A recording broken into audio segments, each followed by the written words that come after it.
Hi friends, welcome to GVK study circle. ఈ వీడియోలో ఫిబ్రవరి 21, 2026కి సంబంధించి వార్తలు నిలిచిన జాతీయ, అంతర్జాతీయ, రాష్ట్రీయ అంశాల గురించి, వార్తలు నిలిచిన వ్యక్తులు, అవార్డులు, పుస్తకాలు, మరి క్రీడా సంబంధిత సమాచారం, ఒక్కొక్క అంశాన్ని వివరంగా తెలుసుకుందాం. అంతకంటే ముందుగా నిన్నటి డైలీ కరెంట్ అఫైర్స్ వీడియోలో అడిగిన ప్రశ్నకి వివరణతో కూడిన సమాధానాన్ని చూద్దాము. సో క్వశ్చన్ వచ్చేసి 2026 జూన్ నెలలో G7 శిఖరాగ్ర సదస్సు ఎవరి అధ్యక్షతన ఏ దేశంలో జరగనుంది? ఇక సమాధానాన్ని పరిశీలిస్తే ఫిబ్రవరి 16, 2026 ఆ రోజున భారత ఆతిథ్యంలో ప్రారంభమైన ఒక అంతర్జాతీయ ప్రాముఖ్యత ఉన్న సదస్సు గురించి మనం డిస్కస్ చేశాము. India AI impact summit. ఆ సదస్సుకు విచ్చేసిన ముఖ్య అతిథుల్లో ఒకరు ఫ్రాన్స్ అధ్యక్షుడు ఎమాన్యుయల్ మ్యాక్రాన్ గారు భారత ప్రధాని నరేంద్ర మోదీ గారిని లేదా భారతదేశాన్ని ఆ దేశం ఆతిథ్యంలో ఆ దేశ అధ్యక్షతన జరగబోయే ఒక అంతర్జాతీయ సదస్సుకు ఆహ్వానించడం జరిగింది. ఆ సదస్సే G7 శిఖరాగ్ర సదస్సు, G7 summit, group of 7 summit. ఎప్పుడు జరగబోతోంది? జూన్ 2026లో జరగబోతోంది. మీకు ప్రతిసారి చెప్తున్నాను, కరెంట్ అఫైర్స్ అంటే ఏదో ఇటీవల కాలంలో ముగిసినవి అనే కాదు. ఏదైనా అఫీషియల్గా షెడ్యూల్ అయింది అంటే రానున్న రోజుల్లో జరగబోయే వాటి గురించి కూడా అడుగుతారు. సో ఇది అఫీషియల్గా కన్ఫర్మ్ అయింది. G7కి ప్రస్తుతం అధ్యక్ష బాధ్యతలను నిర్వర్తిస్తున్న దేశం ఏది అంటే ఫ్రాన్స్. గుర్తుపెట్టుకోండి. సో ఫ్రాన్స్ ఆధ్వర్యంలో, ఫ్రాన్స్ ఆతిథ్యంలో, ఫ్రాన్స్ అధ్యక్షతన జూన్ 2026లో జూన్ 15th, 16th, 17th ఈ తేదీల్లో G7 శిఖరాగ్ర సదస్సు జరగబోతోంది. మరి G7లో సభ్య దేశాలు ఏంటి అని అడుగుతారు. సో ఇప్పుడు ఫ్రాన్స్ అధ్యక్షతన కూడా ఫ్రాన్స్ ఫస్ట్ గుర్తుంచుకోండి. నెక్స్ట్ వచ్చేసి US, UK, Germany, Japan, Italy, Canada. గుర్తుపెట్టుకోండి. సో ఈ దేశాలు G7 కూటమిలోని సభ్య దేశాలు. ప్రస్తుతం G7కి అధ్యక్ష బాధ్యతలు ఫ్రాన్స్ అని గుర్తుపెట్టుకోండి. ఓకేనా? సో ఇక భారత్ ఫ్రాన్స్ రిలేషన్స్ని కనుక మనం పరిశీలిస్తే ఈ ఇరు దేశాల మధ్య సత్సంబంధాలు అనేవి ఉన్నాయి. రీసెంట్గా మనం అబ్జర్వ్ చేస్తే 2026 ఇయర్ని ఇయర్ ఆఫ్ ఇన్నోవేషన్స్గా వాళ్ళు ప్రారంభించడం జరిగింది ఈ రెండు దేశాలు కూడా. ఇక రఫేల్ యుద్ధ విమానాలను మన దేశ రక్షణ రంగ అవసరాలు తీర్చుకోవడంలో భాగంగా ఏ దేశం నుండి దిగుమతి చేసుకుంటున్నాం, కొనుగోలు చేస్తున్నామంటే ఫ్రాన్స్ దేశంలోని దసో ఏవియేషన్ సంస్థ. ఇకపోతే రీసెంట్గా కర్ణాటక రాష్ట్రంలోని వేమగల్ అనే ఒక ప్రాంతం వార్తల్లోకి వచ్చింది. అక్కడ టాటా ఎయిర్బస్ లేదంటే H125 హెలికాప్టర్స్ తయారీ కేంద్రం గురించి మనం డిస్కస్ చేయడం జరిగింది. ఇవన్నీ కూడా లింక్ అవ్వాలి. ఏదైనా ఒక టాపిక్ని మనం చూస్తున్నాము కరెంట్ అఫైర్స్లో భాగంగా అంటే రీసెంట్గా దానికి లింక్ చేస్తూ ఏ టాపిక్స్ని అయితే మనం చూసామో వాటన్నిటిని కూడా ఒక్కసారి రిమైండ్ చేసుకోవాలి. సో ఇది ఫ్రాన్స్కి సంబంధించి. సో G7 శిఖరాగ్ర సదస్సు ఫ్రాన్స్ దేశంలో జరగబోతోంది జూన్ 2026. ఆ సదస్సుకు రమ్మని ఆహ్వానిస్తూ న్యూస్ అనేది రీసెంట్గా వార్తల్లో చూసాం మనము. ఓకేనా? సో ఇదంతా కూడా ఫ్రాన్స్ అధ్యక్షుడు ఎమాన్యుయల్ మ్యాక్రాన్ భారత ప్రధాని నరేంద్ర మోదీ గారిని 52వ నంబర్ కూడా గుర్తుపెట్టుకోండి, 52వ G7 శిఖరాగ్ర సమావేశంకు హాజరు కావాలని ఆహ్వానించడం జరిగింది. మరి లాస్ట్ ఇయర్ 2025 ఇయర్లో G7 శిఖరాగ్ర సదస్సు ఏ దేశ ఆతిథ్యంలో, ఏ దేశ అధ్యక్షత జరిగింది అంటే కెనడాస్కి వేదికగా భారత ప్రధాని గారు వెళ్ళారు. మార్క్ కార్నీ గారు వచ్చిన తర్వాత భారత ప్రధాని గారిని ఇన్వైట్ చేశారు. ఇవన్నీ ఇంపార్టెంట్. ఇక ఈ కంటెక్స్ట్లోనే మీకు ఇంకొకటి ఏంటంటే రీసెంట్గా ఏ కూటమికి ఏ దేశము అధ్యక్ష బాధ్యతలను నిర్వర్తిస్తోంది, ఏ శిఖరాగ్ర సదస్సు ఏ దేశంలో ఈ సంవత్సరం జరగబోతుందో కూడా మీకు ఇక్కడ లింక్ చేస్తూ చెప్తాను. సో G7 సంబంధించి కంట్రీస్ పేర్లు అయితే గుర్తుపెట్టుకోండి. ఇక G7 తొలి సమావేశము అఫీషియల్గా 1975లో జరిగింది. ఇక 1976 నుండి అఫీషియల్గా G7 అనేది ఏర్పాటైంది. గుర్తుంచుకోండి. ఓకేనా? కెనడా చేరికతో. అంతకుముందు G6 ఉండే.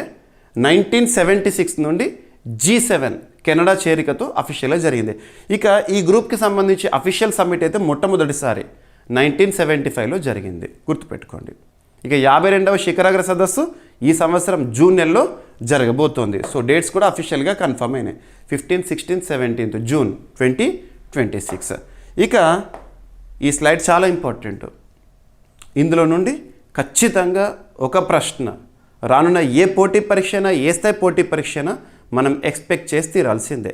సో ఇక్కడ అబ్జర్వ్ చేస్తే బ్రిక్స్ కూటమికి ప్రస్తుతం అధ్యక్ష బాధ్యతలను ఏ దేశం నిర్వర్తిస్తుందంటే మన భారతదేశము. 2026 జనవరి 1వ తేదీ నుండి భారత్ బ్రిక్స్కి అధ్యక్ష బాధ్యతలను నిర్వహించడం చూస్తున్నాము. మరి ఏ దేశం నుండి స్వీకరించిందంటే బ్రెజిల్ నుండి. మరి బ్రిక్స్కి సంబంధించి శిఖరాగ్ర సదస్సు ఈ సంవత్సరం ఎక్కడ జరగబోతోంది? భారత్ ఆతిథ్యంలో జరగబోతోంది. ఇకపోతే షాంఘై కోఆపరేషన్ ఆర్గనైజేషన్ SCO అంటాం. Last year SCO summit China దేశంలో జరిగింది. టియాన్జిన్ వేదికగా జరిగింది అని భారత ప్రధాని గారు వెళ్ళడం జరిగింది. ఇవన్నీ కూడా మనం చూసాము. సో SCOకి సంబంధించి ఈ సంవత్సరము అధ్యక్ష బాధ్యతలను ఏ దేశం నిర్వహిస్తోంది లేదా నిర్వర్తిస్తోంది అంటే కిర్గిస్తాన్. అంటే ఈ సంవత్సరం 2026 సంవత్సరం కిర్గిస్తాన్ అధ్యక్షతన, కిర్గిస్తాన్ ఆతిథ్యంలో SCO సమ్మిట్ జరగబోతోంది. 10 దేశాల కూటమి, గుర్తుపెట్టుకోండి. ఇక Asian association of south east Asian nations, Asian కూటమిలో 10 దేశాలు ఉండేవి. కానీ రీసెంట్గా 11వ సభ్య దేశాన్ని కూడా మనం డిస్కస్ చేసాము, టైమోర్ లెస్తే అని చెప్పేసి. మరి ఏషియన్కి ప్రస్తుతం అంటే ఈ సంవత్సరం అధ్యక్ష బాధ్యతలను ఏ దేశం నిర్వర్తిస్తుందంటే ఫిలిప్పీన్స్. అంటే ఫిలిప్పీన్స్ దేశంలో ఈ సంవత్సరం శిఖరాగ్ర సదస్సు జరగబోతోంది. ఇక G20 group of 20, last year G20కి అధ్యక్ష బాధ్యతలను నిర్వర్తించిన దేశం ఏదంటే సౌత్ ఆఫ్రికాలో జరిగిన శిఖరాగ్ర సదస్సును బహిష్కరిస్తున్నామని చెప్పేసి ఒక దేశం అధికారికంగా ప్రకటించింది. ఆ దేశమే అమెరికా. ఇప్పుడు ఈ సంవత్సరం 2026 సంవత్సరము అమెరికా అధ్యక్షతన G20 అనేది కొనసాగుతుంది. ఈ సంవత్సరము శిఖరాగ్ర సదస్సు ఇక్కడ జరుగుతుంది. ఇక నెక్స్ట్ G7 ఫ్రాన్స్. ఇకపోతే APEC Asia Pacific economic cooperation. ఇందులో 21 సభ్య దేశాలు ఉంటాయి. మరి APECకి ప్రస్తుతం చైనా అధ్యక్ష బాధ్యతలు నిర్వర్తిస్తోంది. ఈ సంవత్సరం APECకి సంబంధించి శిఖరాగ్ర సదస్సు చైనా ఆతిథ్యంలో జరుగుతుంది. ఇక NATO north Atlantic treaty organisation ప్రస్తుతం ప్రపంచంలో the one and only military alliance NATO Brussels కేంద్రంగా పనిచేస్తుంది కదా. నాటోకి అధ్యక్ష బాధ్యతలు ఎవరు అంటే తుర్కియే. ఒకప్పుడు టర్కీ అని పిలిచేవాళ్ళము. ఇక COP 31 ఈ సంవత్సరం జరగబోతోంది. COP 31 కాన్ఫరెన్స్ ఆఫ్ పార్టీస్ UNFCCకి సంబంధించి. మరి ప్రస్తుతం అధ్యక్ష బాధ్యతలు తుర్కియే. సో తుర్కియేలో జరగబోతుంది ఈ సంవత్సరము. లాస్ట్ ఇయర్ మనం చూసాం బేలం అని చెప్పేసి. ఓకేనా? సో ఇవన్నీ కూడా గుర్తుపెట్టుకోండి. ఏదైనా ఒక అంతర్జాతీయ కూటమి గురించి చూస్తున్నప్పుడు ఆ కూటమికి సంబంధించి ఏదైనా హెడ్ క్వార్టర్ ఉందో ఆ హెడ్ క్వార్టర్ చూడాలి. ఉదాహరణకు నాటో హెడ్ క్వార్టర్ ఏంటి? బ్రసెల్స్. అలాగా. నెక్స్ట్ ఆ కూటమిలో ఎన్ని సభ్య దేశాలు ఉన్నాయి? ఈ పాయింట్ చూడండి. ప్రస్తుతం ఆ కూటమికి లేదా అంతర్జాతీయ సంస్థకి అధ్యక్ష బాధ్యతల్లో ఎవరున్నారు? ఏ దేశం ఉంది? శిఖరాగ్ర సదస్సు ఎక్కడ? ఆ లొకేషన్ గుర్తుపెట్టుకోవాలి. ఓకేనా? సో ఇది మనం G7 కంటెక్స్ట్లో డిస్కస్ చేసిన topic. So examination point of ఖచ్చితంగా అఫీషియల్గా షెడ్యూల్ అయింది కాబట్టి అడగవచ్చు. జూన్ నెలలో G7 శిఖరాగ్ర సదస్సు ఫ్రాన్స్లోని ఎవియన్ లే బెయిన్స్ అనే ప్రాంతంలో జరగబోతోంది. ఎనఫ్. ఓకేనా? మీకు ప్రతిరోజు కూడా ఒక ప్రశ్న అడుగుతున్నాను డైలీ కరెంట్ అఫైర్స్ వీడియోలో. తప్పనిసరిగా ఆ క్వశ్చన్కి నేను ఇచ్చే ఎక్స్ప్లెనేషన్ ఏదైతే ఉంటుందో వినండి, చూడండి. రానున్న ఏ పోటీ పరీక్ష అయినా, ఏ స్థాయి పోటీ పరీక్ష అయినా పలానా అంశాల నుండి తప్పనిసరిగా ప్రశ్నలు వస్తాయి అని ఏ టాపిక్స్ని అయితే నేను భావిస్తున్నానో వాటిని రోజు ఒకటి చొప్పున అడుగుతున్నాను. దానికి ఇన్ డీటెయిల్ ఎక్స్ప్లెనేషన్ ఇస్తున్నాను. సో కొన్ని టాపిక్స్ని లింక్ చేస్తూ చెప్తున్నాను. ఓకేనా? ఇక ఫ్రాన్స్ గురించి మనం డిస్కస్ చేసాం కాబట్టి ఈరోజు మన డైలీ కరెంట్ అఫైర్స్ వీడియోలో ఫస్ట్ టాపిక్ కూడా ఫ్రాన్స్ సంబంధించి చూద్దాము. సో ఫ్రాన్స్ అధ్యక్షుడు ఎమాన్యుయల్ మ్యాక్రాన్ రీసెంట్గా తను ముంబై వీధుల్లో జాగింగ్ చేయడము, ఆ వీడియో వైరల్ అయింది. సో మీరు చూసే ఉంటారు. సో భారత పర్యటన రీసెంట్గా ఇండియా ఇంపాక్ట్ సమ్మిట్కి రావడం జరిగింది. ఈ ఇరు దేశాల మధ్య కూడా ఒప్పందాల గురించి మనం చూసాము. ఇక ఫ్రాన్స్ ఫ్రాన్స్ ప్రాంతంతో, అంటే ఇదొక ప్లేస్ ఫ్రాన్స్ దేశంలో, ఫ్రాన్స్ ప్రాంతంతో రీజన్తో టీ హబ్ వ్యూహాత్మక భాగస్వామ్య ఒప్పందం అనేది వార్తల్లోకి వచ్చింది. సో టీ హబ్ ఎక్కడుంది? హెడ్ క్వార్టర్ వచ్చేసేసి హైదరాబాద్. సో తెలంగాణ రాష్ట్ర ప్రభుత్వం, గత ప్రభుత్వం, ఇప్పుడు కేసీఆర్ గారు ఉన్నప్పుడు ఆ ప్రభుత్వము టీ హబ్ని ప్రారంభించింది. ఉద్దేశం ఏంటంటే అంకుర సంస్థలను ప్రోత్సహించడం, స్టార్టప్స్. ప్రస్తుతం ప్రపంచాన్ని నడిపిస్తున్నాయి స్టార్టప్స్. అటువంటి స్టార్టప్ ఎకోసిస్టమ్ని ప్రోత్సహించడానికి తెలంగాణ రాష్ట్ర ప్రభుత్వం టీ హబ్ని పరిచయం చేసింది. మరి టీ హబ్కి ఫ్రాన్స్ దేశానికి మధ్య కుదిరిన ఒప్పందం అని గుర్తుంచుకోండి. దేనికోసము ఈ వ్యూహాత్మక భాగస్వామ్య ఒప్పందం అంటే స్టార్టప్ ఎకోసిస్టమ్ని ఇరు దేశాలు కూడా పరస్పరం సహకారంతో అభివృద్ధి చేసుకోవడం కోసము. ఇక గతంలో భారత్ ఫ్రాన్స్ ఇరు దేశాల మధ్య సంబంధాలను మనం అబ్జర్వ్ చేస్తే 2015 సంవత్సరం అప్పుడు ఫ్రాన్స్ దేశానికి దేశాధినేతగా ఫ్రాంకోయిస్ హాలండే గారు ఉన్నప్పుడు భారత ప్రధాని నరేంద్ర మోదీ గారు, ఫ్రాంకోయిస్ హాలండే గారు సంయుక్తంగా ఇంటర్నేషనల్ సోలార్ అలయన్స్ని ప్రారంభించారు గురుగ్రామ్, హర్యానా కేంద్రంగా. అది ఎంతటి ప్రాచుర్యంతో ఉందో మనం అందరం చూస్తున్నాం. ఇటువంటి ఒప్పందాలు లింక్ చేసుకోండి. ఓకేనా. T hub partners France Hauts de France to launch Indo French startup కారిడార్ని అభివృద్ధి చేయడానికి, ప్రారంభం చేయడానికి ఇరు దేశాల మధ్య ఒప్పందము. గుర్తుంచుకోండి. సో ఏదైనా ఒక పాయింట్ని మనం కరెంట్ అఫైర్స్ టాపిక్లో భాగంగా చూస్తున్నప్పుడు ఒక చిన్న పాయింట్ కనబడిన, ఉదాహరణకి రాష్ట్రం కనబడితే ఆ రాష్ట్రానికి సంబంధించిన బేసిక్ పాయింట్స్ అన్నీ చెప్తున్నాను. రాష్ట్ర రాజధాని ఏంటి, అక్కడ అధికారంలో ఉన్నవారు ఎవరు, ముఖ్యమంత్రి ఎవరు, గవర్నర్ ఎవరు. ఒకవేళ దేశం గురించి చూస్తున్నాం అనుకోండి, ఆ దేశానికి సంబంధించి బేసిక్ పాయింట్స్, కరెన్సీ ఏంటి, క్యాపిటల్ ఏంటి, అక్కడ అధ్యక్షులుగా ఎవరున్నారు, ప్రధానిగా ఎవరున్నారు, ఇటువంటి పాయింట్స్ అన్నీ చెప్తున్నాను. సో ఇక్కడ ఒక సంస్థ గురించి చూస్తున్నప్పుడు ఆ సంస్థ స్థాపన ఎప్పుడు, ప్రధాన కేంద్రం ఏంటి, ఆ సంస్థకి ప్రస్తుతం కీలక బాధ్యతలు నిర్వర్తిస్తున్న వారు ఎవరు. సో టీ హబ్ చెప్పాను కదా, కేసీఆర్ ప్రభుత్వం స్టార్ట్ చేసింది 2015లో హైదరాబాద్ కేంద్రంగా. ఓకేనా. సో సీఈఓగా ప్రస్తుతం మహంకాళి శ్రీనివాస్ గారు విధులు నిర్వర్తిస్తున్నారు. తెలంగాణ ప్రభుత్వం మద్దతుతో నడిచే పబ్లిక్ ప్రైవేట్ భాగస్వామ్య స్టార్టప్ ఇంక్యుబేటర్. ఓకేనా. ఇక హాట్స్ డి ఫ్రాన్స్, సో రాజధాని వచ్చేసేసి లిల్, ఫ్రాన్స్ దేశానికి సంబంధించిన ఒక ప్లేస్. ఓకేనా. ఫ్రాన్స్లో నార్థన్ సైడ్ ఉండే ఒక స్టేట్గా చెప్పచ్చు.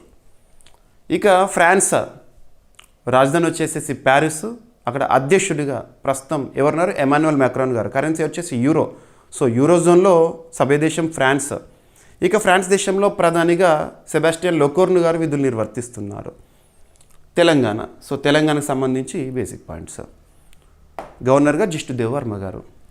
ఇక మరొక ఒప్పందము, సో భారత్ వివిధ దేశాలతో కుదుర్చుకుంటున్న ఒప్పందాలు ఏవైతే ఉంటాయో, ఏ దేశమో పేరు గుర్తుంచుకోండి, ఒప్పందం దేనికి సంబంధించింది అయినా సింగిల్ లైన్లో గుర్తుపెట్టుకోండి. వీలైతే ఒక 2-3 లైన్లు చూడండి. ఆ ఎగ్జాక్ట్ పోటీ పరీక్షలో ఏ పాయింట్ పైన అయితే ఎగ్జామినర్ ఫోకస్ చేసే అవకాశాలు ఉంటాయి వాటి మీకు ప్రత్యేకంగా చెప్తున్నాను. సో ఇక్కడ నేపాల్, ఫస్ట్ బేసిక్స్ చూద్దాం. నేపాల్, సో నేపాల్ హిందూ దేశము. నేపాల్ రాజధాని వచ్చేసేసి కాఠ్మండు. ఇక భారత్ నేపాల్ సరిహద్దును పంచుకుంటున్న దేశాలు, అంతర్జాతీయ సరిహద్దును పంచుకుంటున్న ప్రాంతాలు ఏవని అడుగుతారో. ఉదాహరణ చెప్పాలంటే గతంలో భారత్ నేపాల్ 2 దేశాల మధ్య కూడా కొన్ని ప్లేసెస్ అనేవి వివాదాస్పదమైనవి. ఉత్తరాఖండ్ రాష్ట్రంలోని కాలపాని, లిపులేక్, లింపియాదురా. కాలపాని, లిపులేక్, లింపియాదురా అవి మన ఉత్తరాఖండ్ రాష్ట్రంలో మన ప్రాంతాలు, మన భారతీయ ప్రాంతాలు. కానీ నేపాల్ వాళ్ళ పట్టంలో చూపించుకోవడం, వాళ్ళ కరెన్సీలపైన చూపించుకోవడం, ఇవన్నీ వివాదాస్పదమైనవి. ఇక నేపాల్తో సరిహద్దును పంచుకుంటున్నా లేదా అంతర్జాతీయ సరిహద్దు పంచుకుంటున్న భారతదేశంలో రాష్ట్రాలను అబ్జర్వ్ చేస్తే ఉత్తరాఖండ్, ఉత్తరప్రదేశ్, బీహార్, వెస్ట్ బెంగాల్, సిక్కిం, ఈ రాష్ట్రాల పేర్లు గుర్తుంచుకోండి. ఓకేనా. ఇక నేపాల్లో లాస్ట్ ఇయర్ జెన్జెడ్ ఉద్యమాలు జరిగినాయి. యువత అంతా రోడ్డుపైకి వచ్చారు, ఉద్యమం చేశారు. చివరికి ఆ దేశంలో అధికార మార్పు జరిగింది. నేపాల్ దేశ చరిత్రలోనే మొట్టమొదటి మహిళా ప్రధాని, ప్రస్తుతం ఆ దేశ న్యాయ వ్యవస్థలో గుర్తింపు పొందిన ఒక వ్యక్తి సుశీలా కర్కే గారు విధులు నిర్వర్తిస్తున్నారు. ఇవన్నీ లింక్ అవ్వాలి. భారత్ నేపాల్ సంబంధాలు వచ్చేసేసి 1950 శాంతి మరియు స్నేహ ఒప్పందంపై ఆధారితము. ఓకేనా, సరిపోతుంది. నేపాల్ రాజధాని వచ్చేసేసి కాఠ్మండు. అధ్యక్షుడిగా ఇప్పుడు అక్కడ ఆ దేశంలో ఎవరు ప్రెసిడెంట్ అంటే రామ్చంద్ర పౌడేల్ గారు. ప్రధానమంత్రిగా సుశీలా కర్కే గారు. నేపాల్ దేశ చరిత్రలో మొట్టమొదటి మహిళా ప్రధాని. భారత రాజధాని న్యూఢిల్లీ. ప్రస్తుతం భారతదేశంలో విదేశీ వ్యవహారాల శాఖకి కన్సర్న్ మినిస్టర్గా సుబ్రహ్మణ్యం జయశంకర్ గారు విధులు నిర్వర్తిస్తున్నారు. ఓకేనా. పరస్పర న్యాయ సహాయ ఒప్పందం, క్రిమినల్ విచారణలు మరియు ఆధారాల మార్పిడి కోసం దేశాల మధ్య కుదిరే అంతర్జాతీయ న్యాయ ఒప్పందము. ఓకేనా. ఇక నెక్స్ట్ మరొక ఒప్పందము, ఇది రక్షణ రంగానికి సంబంధించి. అభ్యర్థులకు నేను ప్రతిసారి చెప్తున్నాను, మన డైలీ కరెంట్ అఫైర్స్ వీడియోని మీరు ప్రతిరోజు చూసినట్లుంటే నేను ప్రతిరోజు అందిస్తున్నాను. ప్రతి టాపిక్ని చాలా సైంటిఫిక్గా డిస్కస్ చేస్తున్నాను. కన్సర్న్ సబ్జెక్ట్ లింక్ చేస్తున్నాను, స్టాటిక్ పాయింట్స్ ఇస్తున్నాను. సో మీరు అబ్జర్వ్ చేస్తే ప్రతిరోజు అట్లీస్ట్ 1 లేదా 2 టాపిక్స్ ఎక్స్క్లూజివ్గా రక్షణ రంగానికి సంబంధించే కనబడతాయి. ఎందుకు చెప్తున్నానంటే వార్తాపత్రికలు కనబడుతున్నాయి. మీరు న్యూస్ పేపర్ చూస్తే ప్రతిరోజు డిఫెన్స్ రిలేటెడ్గా ఏదో ఒక టాపిక్. సో రెగ్యులర్గా రిపీటెడ్గా ఒకే సెక్టార్కి సంబంధించిన టాపిక్ మనకు కనబడుతుందంటే పోటీ పరీక్షలో ఖచ్చితంగా అడుగుతారు. ఇక రక్షణ రంగానికి సంబంధించి మనము 6 సెగ్మెంట్స్గా టాపిక్స్ని డిస్కస్ చేస్తున్నాము. ఏదైనా ఒక టాపిక్ వార్తలోకి వచ్చిందంటే ఆ 6 సెగ్మెంట్స్లో ఏదో ఒక కోవలోకి వస్తుంది. ఉదాహరణకి వార్తలు ఇచ్చిన విన్యాసమే కావచ్చు, రక్షణ రంగ దిగుమతులే కావచ్చు, లేదా రక్షణ రంగ నివేదికలే కావచ్చు, రక్షణ రంగ ఒప్పందాలే కావచ్చు, డిఫెన్స్ అక్విజిషన్ కౌన్సిల్ వేటికి ఆమోదముద్ర వేసింది, మరియు భారతదేశంలో తయారవుతున్న ఆయుధ సంపత్తి, ఇలా చూసుకుంటూ పోవాలి. ఇక్కడ ఒక ఒప్పందము. సో ఒప్పందం యొక్క ఉద్దేశం ఏంటి? మరి త్రివిధ దళాలలో ఎవరి కోసం సేవలు. సో ఇక్కడ అబ్జర్వ్ చేస్తే C-390 మిలీనియం విమానాల కోసం. సో విమానం పేరేంటి? C-390 మిలీనియం విమానాల కోసం భారత్లో MRO కేంద్రం ఎంబ్రాయర్ మహీంద్రా మధ్య భాగస్వామ్య ఒప్పందము. ఇక 2 సంస్థలు గుర్తుంచుకోండి. ఎంబ్రాయర్ సంస్థ ఏ దేశానికి చెందింది అంటారు? బ్రెజిల్. గుర్తుపెట్టుకోండి, బ్రెజిల్ దేశానికి చెందింది ఎంబ్రాయర్. మరియు మన భారతదేశానికి చెందిన మహీంద్రా. సో మహీంద్రా సంస్థ ఉంటుంది కదా, ఆనంద్ మహీంద్రా గారు. సో ఆ సంస్థ. సో మన భారతదేశం రక్షణ రంగ అవసరాలు తీర్చుకోవడంలో భాగంగా వివిధ దేశాలపైన ఆధారపడుతుంది. ఉదాహరణ చెప్పాలంటే భారత్ అమెరికా రక్షణ ఒప్పందాలు కనుక మీరు చూసారనుకోండి, పోసిడాన్ 8I నిఘా విమానాలు ఇండియన్ నేవీలో సేవలు అందిస్తున్నాయి. మన సరిహద్దు ప్రాంతం ఏదైతే ఉంటుందో తీర ప్రాంతంలో రక్షణ గస్తీ కోసము. ఇకపోతే Apache, Chinook, MS-60 Romeo helicopters ఇవన్నీ కూడా మనం అమెరికా నుండి దిగుమతి చేసుకున్నాము. సిగ్ సావర్ తుపాకులు అమెరికా నుండి, హర్పూన్ మిసైల్స్ అమెరికా నుండి, ఇలా చెప్పుకుంటూ పోతే చాలా. ఇక ఫ్రాన్స్ దేశంలోని దసో ఏవియేషన్ సంస్థ తయారు చేసే రఫేల్ యుద్ధ విమానాలను, మిరాజ్ 2000 యుద్ధ విమానాలను ఇప్పటికే మన భారతదేశము తన అమ్ముల పొదిలో చేర్చుకుంది. ఇకపోతే ఇజ్రాయెల్ నుండి drones, heron drones, sky strikers లేదా సూసైడ్ డ్రోన్స్ అంటాము, మరియు నెగేవ్ తుపాకులను. ఇకపోతే రష్యా అంటే మన పెద్దన్న. ఇండియాస్ లార్జెస్ట్ డిఫెన్స్ పార్ట్నర్ ఎవరంటే రష్యా. మరి రష్యా నుండి మనము ఒక మాట ఏంటంటే బ్రాహ్మోస్ క్షిపణులు ఏ ఇరు దేశాలు కలిసి సంయుక్తంగా అభివృద్ధి చేసినాయి అంటే భారత్, రష్యా. బ్రాహ్మోస్ 2 నదుల పేర్లు కలయిక. ఇకపోతే S-400 మిసైల్ సిస్టమ్ రష్యా నుండే, AK రైఫిల్స్ రష్యా నుండే, ఇలా చెప్పుకుంటూ పోతే చాలా. సుఖోయ్ యుద్ధ విమానాలు కానివ్వండి. ఇక C-295 విమానాలను మనం స్పెయిన్ నుండి దిగుమతి చేసుకుంటున్నాం. ఇప్పుడు ఏంటంట C-390 మిలీనియం విమానాలు. సో వీటికి సంబంధించి బ్రెజిల్ అని గుర్తుపెట్టుకోండి. సో బ్రెజిల్కి చెందిన విమాన తయారీ సంస్థ ఏంటా సంస్థ? ఎంబ్రాయర్ మహీంద్రా గ్రూప్తో, మన భారతదేశానికి చెందిన మహీంద్రా గ్రూప్తో కలిసి భారత్లో maintenance, repair and overhaul MRO కేంద్రాన్ని ఏర్పాటు చేయనున్నట్లు ప్రకటించింది. భారత వాయుసేన మీడియం ట్రాన్స్పోర్ట్ ఎయిర్క్రాఫ్ట్ కార్యక్రమం కోసము ఎంబ్రాయర్ C-390 మిలీనియం విమానం ఎంపికైన నేపథ్యంలో ఈ ప్రకటన వెలువడిందంట. ఎంబ్రాయర్ సంస్థ ఏ దేశానికి సంబంధించిందంటే బ్రెజిల్. గుర్తుపెట్టుకోండి, లులా డా సిల్వా గారు ఇప్పుడు అక్కడ బ్రెజిల్ అధ్యక్షులుగా ఉన్నారు. మహీంద్రా గ్రూప్ మన భారతదేశానికి సంబంధించింది. ప్రస్తుతం చైర్మన్గా ఆనంద్ మహీంద్రా గారు ఉన్నారు, ముంబై కేంద్రంగా పనిచేస్తుంది. ఇక ఇండియన్ ఎయిర్ ఫోర్స్ మన త్రివిధ దళాలు గుర్తుపెట్టుకోండి. Air force, navy, army. Air force చీఫ్గానేమో AP సింగ్ గారు ఉన్నారు. నెక్స్ట్ నేవీ చీఫ్గానేమో దినేష్ K త్రిపాఠి గారు ఉన్నారు. ఆర్మీ చీఫ్గానేమో ఉపేంద్ర ద్వివేది గారు ఉన్నారు. ఇక CDSగానేమో అనిల్ చౌహాన్ గారు ఉన్నారు. ఓకేనా. భారత వాయుసేన దినోత్సవం ఎప్పుడు? 8th October. గుర్తుంచుకోండి. నేవీ డేనేమో మనం డిసెంబర్లో చూస్తాము, ఆర్మీ డేనేమో జనవరి 15th. లింక్ చేసుకోవాలి. ఓకేనా, right. Next national commission for scheduled tribes 23వ స్థాపన దినోత్సవం అనేది రీసెంట్గా న్యూస్లో ఉంది. So national commission for scheduled tribes ఇక్కడ అబ్జర్వ్ చేస్తే ఎగ్జామినేషన్ పాయింట్ ఆఫ్ వ్యూలో ఏమడుగుతారంటే భారతదేశంలో SC STలకు సంబంధించి కొన్ని చట్టాలు ఉన్నాయి, రాజ్యాంగంలో కొన్ని ప్రకారం. ఉదాహరణకు చెప్పాలంటే article 17 abolition of untouchability act 1950sలో మనం చూసాం. 1955 ఆ సమయంలో 1976లో పౌర హక్కుల రక్షణ చట్టంగా protection of civil rights act 1976గా చూసాము. ఆ తర్వాత SC/ST prevention of atrocities act 1989 ఇవన్నీ కూడా చూస్తున్నాము. ఇక భారతదేశంలో ఆర్టికల్ 338 రాజ్యాంగంలో, దేశంలోనే అత్యున్నత చట్టమైన రాజ్యాంగంలో ఆర్టికల్ 338 మొదట్లో national commission for SCs, STs రెండు కలిపి ఒకటే ఉండేది, రాజ్యాంగబద్ధ సంస్థ. కానీ తర్వాత 89th కాన్స్టిట్యూషనల్ అమెండ్మెంట్ 2003 ఆధారంగా 2004 నుండి రెండు కూడా వేరైపోయినాయి, national commission for SCs, national commission for STs.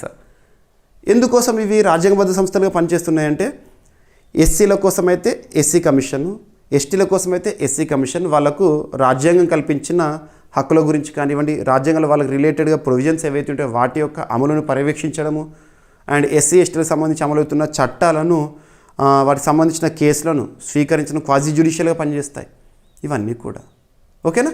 So ఇక్కడ అబ్జర్వ్ చేస్తే national commission for scheduled tribes, tribe అనే పదం దేశంలోనే అత్యున్నత చట్టమైన రాజ్యాంగంలో ఆర్టికల్ 366 క్లాస్ 25లో ఉంటుంది. గుర్తుంచుకోండి, ట్రైబ్ డెఫినేషన్ ఏ ఆర్టికల్లో ఉంటుంది అంటారు. ఇక ఆర్టికల్ 342 ప్రకారం ఒక తెగని అధికారికంగా గుర్తించడం, గుర్తుంచుకోండి. ఇక్కడ అబ్జర్వ్ చేస్తే రీసెంట్గా ఫౌండేషన్ డే సెలబ్రేషన్ అనేది జరిగిందంట. ఇక నెక్స్ట్ టాపిక్ వచ్చేసి కేరళకి సంబంధించి. ఇటీవల కేరళ తరచు వార్తల్లోకి వస్తుంది, ఎక్కువగా సూపర్లేటివ్ టాపిక్స్. భారతదేశంలోనే రైట్ టు ఇంటర్నెట్ని ఫండమెంటల్ రైట్గా గుర్తించిన మొట్టమొదటి రాష్ట్రం కేరళ.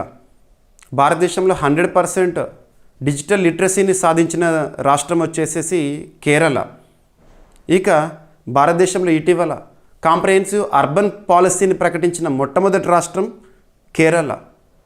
భారతదేశంలోనే మొట్టమొదటి రాష్ట్రం కేరళ. దేనికి సంబంధించి అంటే స్టేట్స్ అఫీషియల్ మైక్రోబ్ని ప్రకటించడము, అధికారిక సూక్ష్మజీవి బ్యాసిల్లస్ సబ్టిలిస్ అని చెప్పేసి మనం రీసెంట్గా డిస్కస్ చేశాము. ఇటీవల గ్రాఫిన్ పాలసీని ప్రకటించిన భారతదేశంలో మొట్టమొదటి రాష్ట్రం కేరళ. ఇలా చెప్పుకుంటూ పోతే చాలా. సో కేరళ గురించి ఖచ్చితంగా పోటీ పరీక్షలో క్వశ్చన్స్ వస్తాయి. కేరళలో కమ్యూనిస్ట్ అధికారంలో ఉన్నారు, పినరయి విజయన్ గారు ముఖ్యమంత్రిగా విధులు నిర్వర్తిస్తున్నారు, అక్కడ గవర్నర్గా రాజేంద్ర ఆర్లేకర్ గారు ఉన్నారు. సో రీసెంట్గా ఒక అంశం ఏంటంటే కేరళ నేటివిటీ కార్డు బిల్లుని ప్రతిపాదించింది, అతి త్వరలో చట్టరూపంలోకి తీసుకొస్తామని చెప్పేసి ముఖ్యమంత్రి గారు చెప్తున్నారు. రాష్ట్ర సేవలకు అధికారిక గుర్తింపు పత్రము. సింపుల్గా చెప్పాలంటే దేశంలో పౌరసత్వం ఎలా ఉంటుందో కేరళ రాష్ట్రంలో కూడా నేటివిటీ కార్డు అనేది ఉంటుంది అన్నట్టు, ఐడెంటిటీ కార్డు లైక్. ఓకేనా? రాష్ట్ర పౌరులు అని చెప్పడానికి అధికారికంగా. ఇక పౌరసత్వం గురించి రాజ్యాంగంలో పార్ట్ 2లో మనం నేర్చుకుంటాం, ఆర్టికల్ 5 నుండి 11 వరకు. ఓకేనా? ఇక నెక్స్ట్ వార్తల్లో నిలిచిన ఒక పుస్తకం, ఒక ఆవిష్కరణతో వార్తల్లోకి వచ్చింది. బుక్స్ అండ్ ఆథర్స్ ఈ సెగ్మెంట్ మనం చూస్తున్నప్పుడు, వార్తల్లో ఏదైనా ఒక పుస్తకం గురించి చూస్తున్నప్పుడు ఆ పుస్తకం యొక్క కవర్ పేజ్, ఆ కవర్ పేజ్ పైన ఏ లాంగ్వేజ్లో అయితే పేరు ఉందో ఆ పుస్తకం పేరు అదే లాంగ్వేజ్లో చూడండి. ఆథర్ పేరు కూడా అక్కడే ఉంటుంది. ఆ పుస్తకం యొక్క ప్రత్యేకత ఏంటో ఒక 2 to 3 పాయింట్స్లో కంప్లీట్ చేయాలి. బుక్స్ అండ్ ఆథర్స్ సెగ్మెంట్ నుండి పోటీ పరీక్షల్లో క్వశ్చన్స్ అడుగుతున్నారు. మరి ఇక్కడ అబ్జర్వ్ చేస్తే రీసెంట్గా కొన్ని వివాదాస్పద పుస్తకాల గురించి కూడా మనం చూసాము. 4 Stars of Destiny, ఎవరి ఆత్మకథ, MM నరవణే గారు అని చెప్పేసి ఆ కంటెక్స్ట్లో మనము అఫీషియల్ సీక్రెట్స్ యాక్ట్ 1923 గురించి చూసాము. లింక్ అవ్వాలి. సో ఇక్కడ అబ్జర్వ్ చేస్తే పార్లమెంట్ సభ్యుడు శశి థరూర్ గారు రచించిన ఒక పుస్తకం, ఒక గ్రంథము వార్తల్లో ఉంది. భారత ఉపరాష్ట్రపతి సిపి రాధాకృష్ణన్ గారు ఆవిష్కరించడం జరిగింది. ఆ పుస్తకం పేరేంటి అని అడుగుతారు. ద సేజ్ అంటే సాధువు, the sage who reimagined Hinduism, the life lessons and legacy of Shri Narayana Guru. మీరు హిస్టరీ బుక్లో నేర్చుకుంటారు నారాయణ గురు గారి యొక్క ప్రత్యేకత ఏంటని. సో ఆ పుస్తకాన్ని ఎవరు రచించారు? రచయిత శశి థరూర్. విడుదల ఆవిష్కరణ ఎవరి చేతుల మీదుగా జరిగింది? సిపి రాధాకృష్ణన్ గారు, ఉపరాష్ట్రపతి గారు. ఈ గ్రంథాన్ని పార్లమెంట్ సభ్యుడు డాక్టర్ శశి థరూర్ గారు రచించారు. గ్రంథావిష్కరణ కార్యక్రమం న్యూఢిల్లీలో ఇండియా ఇంటర్నేషనల్ సెంటర్లో నిర్వహించబడింది. ఈ పుస్తకం ఎవరికి సంబంధించింది? శ్రీ నారాయణ గురు గారి జీవితము, తత్వము, సంస్కరణాత్మక దృక్కోణము మరియు వారసత్వాన్ని వివరంగా చర్చిస్తుంది. హిందూ ఆధ్యాత్మిక భావజాలాన్ని సమానత్వ దృక్కోణంతో ఎక్కువగా మనకు అవేర్నెస్ తీసుకొచ్చిన పర్సన్స్లో నారాయణ గురు గారు ఇంపార్టెంట్.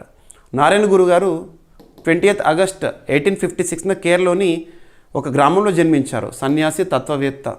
ఓకేనా? సరిపోతుంది. ఒకే జాతి, ఒకే మతం, ఒకే దేవుడు అనే నినాదాన్ని ప్రచారం చేసిన వాళ్ళు నారాయణ గురు. మీకు ఎగ్జామినేషన్ హిస్టరీలో చాలాసార్లు అడిగారు. రైట్. సో వైకోమ్ సత్యాగ్రహం ఎప్పుడు జరిగింది, ఇటువంటివి చూడండి, ఎక్స్ట్రా పాయింట్స్లో ఇచ్చాను.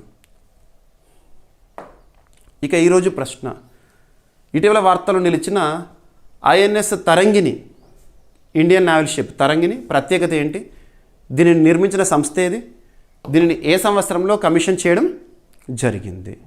ఓకేనా. సో ఆల్రెడీ మన డైలీ కరెంట్ అఫైర్స్ వీడియోలో డిస్కస్ చేసిన టాపిక్నే ప్రశ్నగా ఇచ్చాను. ఇక ఈరోజు టాపిక్స్ని క్విక్ రివిజన్ చేస్తే, నిన్నటి డైలీ కరెంట్ అఫైర్స్ వీడియోలో అడిగిన ప్రశ్నకి కంప్లీట్ ఎక్స్ప్లెనేషన్ ఇచ్చాను. అండ్ సో భారత్ ఫ్రాన్స్ ఒప్పందం లేదంటే స్టార్టప్ ఎకోసిస్టమ్ని మరింత ప్రోత్సహించడానికి కుదిరిన ఒప్పందము. అండ్ భారత్ నేపాల్ క్రిమినల్ విషయాల్లో పరస్పర న్యాయ సహాయ ఒప్పందం అనేది న్యూస్లో ఉంది. నెక్స్ట్ C-390 మిలీనియం విమానాల కోసం భారత్లో MRO కేంద్రం, సింపుల్గా చెప్పాలంటే భారత్ బ్రెజిల్ ఒప్పందము. ఇక విజన్ 2035 కింద India UK offshore wind task force ప్రారంభము. సో పైలట్ స్టేట్స్గా ఏ స్టేట్స్? గుజరాత్, తమిళనాడు. ఇక మధ్యాహ్న భోజన పథకం పర్యవేక్షణకు ఇంటర్నేషనల్ ఇన్నోవేషన్ కాప్స్తో అవగాహన ఒప్పందం కుదుర్చుకుంది ఏపీ ఎడ్యుకేషన్ డిపార్ట్మెంట్.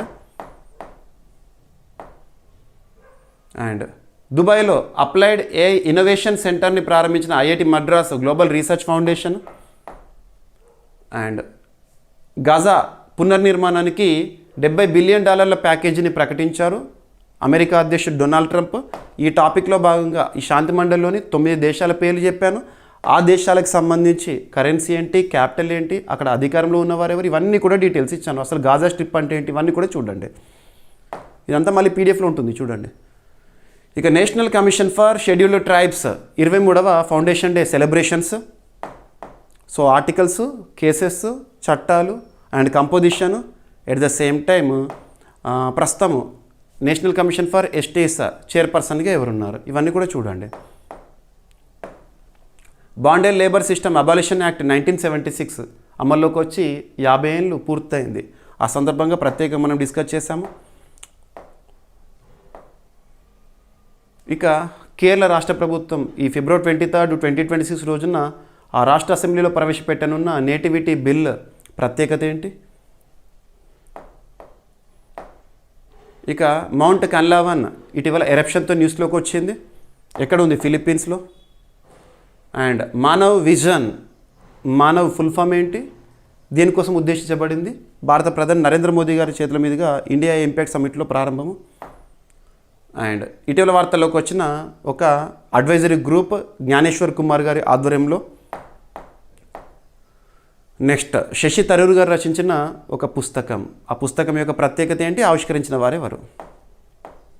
ఇక ఈరోజు ప్రశ్న, ఇటీవల వార్తల్లో నిలిచిన ఐఎన్ఎస్ తరంగిణి ప్రత్యేకత ఏంటి, దీన్ని నిర్మించిన సంస్థ ఏంటి, దీన్ని ఏ సంవత్సరంలో కమిషన్ చేయడం జరిగింది? ఓకేనా. సో ప్రతిరోజు మన డైలీ కరెంట్ అఫైర్స్ వీడియోని అందిస్తున్నాను. ప్రతిరోజు నేను ఎక్స్ప్లెయిన్ చేసే కంటెంట్ మొత్తాన్ని వినండి. విన్న తర్వాత మన కోర్సులో CA 360 కోర్సులో PDF అనేది అప్లోడ్ అవుతుంది. తెలుగు మీడియం అభ్యర్థుల కోసం తెలుగులో అప్లోడ్ చేస్తున్నాను, ఇంగ్లీష్ మీడియం అభ్యర్థుల కోసం ఇంగ్లీష్లో అప్లోడ్ చేస్తున్నాను. అండ్ మంత్లీ సెగ్మెంట్ వైజ్ వీడియోస్ని కూడా కంప్లీట్గా జనవరి మంత్ రౌండప్ మొత్తాన్ని కూడా మీకు వీడియో రూపంలోనూ మ్యాగజైన్ రూపంలోనూ ఇప్పటికే ఇచ్చేస్తాను. ప్రతి ఒక్కరు చూడండి. ఓకేనా. స్పెషల్ వీడియోస్ కానివ్వండి, ఇవన్నీ కూడా. అండ్ ఈరోజు టాపిక్స్ ఇవి. ఏమైనా మిస్లేనియస్ టాపిక్స్ ఉంటే నో నీడ్ టు వరీ, రేపటి క్లాస్తో జోడించి లింక్ చేస్తూ ఎక్స్ప్లెయిన్ చేద్దాము. ఓకేనా. రేపు మళ్ళీ కలుద్దాం. Thank you.